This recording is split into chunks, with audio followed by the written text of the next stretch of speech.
been wanting to add more writing related content to the channel. After all, that's what this YouTube journey is really all about.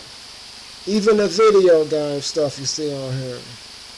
One of the most important lessons I've taken away from writing for the web is that you can't always be in promotion mode.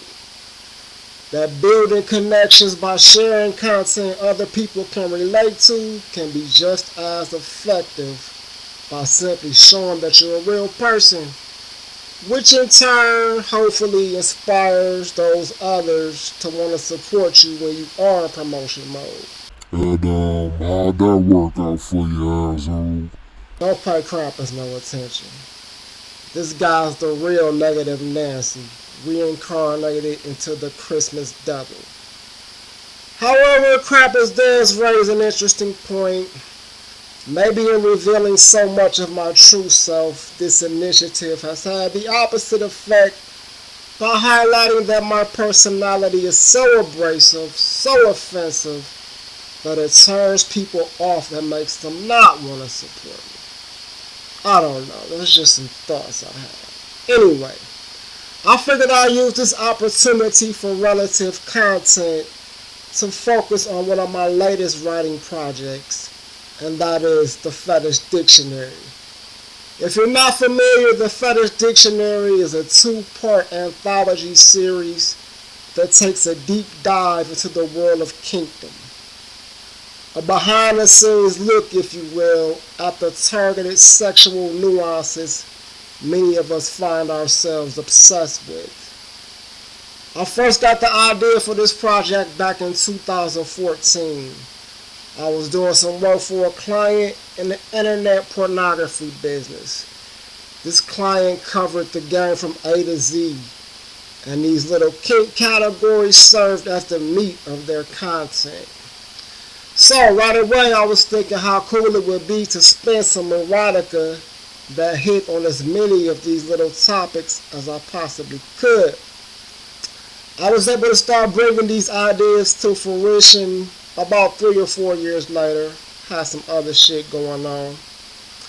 Like a lot of authors do, I started with an outline, a simple blueprint mapping out all the fetishes I wanted to include in the book. I didn't know it was going to be 2 books at first. It was just 1 book, but it's a lot of fucking letters in the alphabet, so. Each kink served as its own chapter and self-contained story, though quite a few of them are interlinked with characters and themes that resurface as we move along. Even with the outline in front of me, I wasn't exactly sure how I wanted to flesh things out.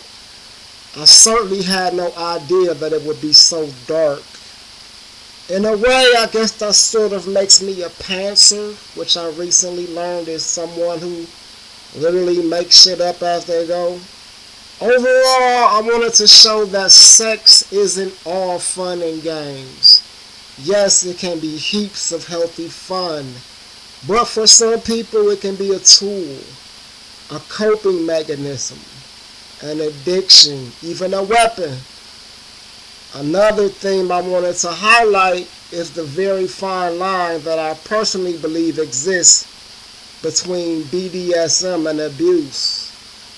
Like how many doms are using the control that they wield to inflict suffering beyond the rewards of sexual pleasure and gratification.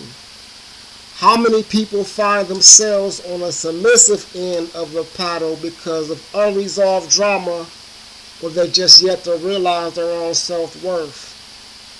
This is the kind of shit that fascinates me. While I'm not fully immersed in the kink culture like some people, I spend enough time in and around the community to know that I'm not totally off the mark with these assertions. On the bright side, the Fetish Dictionary isn't all sobering darkness. There's more than enough hot kinkery to tickle your little erotica senses. So if you're brave enough to give it a whirl, I'd love to know what you think about it. Good or bad, all feedback is positive feedback in my opinion. So don't hesitate to share your thoughts in a review or by reaching out to me personally. I am very approachable, believe it or not. I appreciate all that. Peace.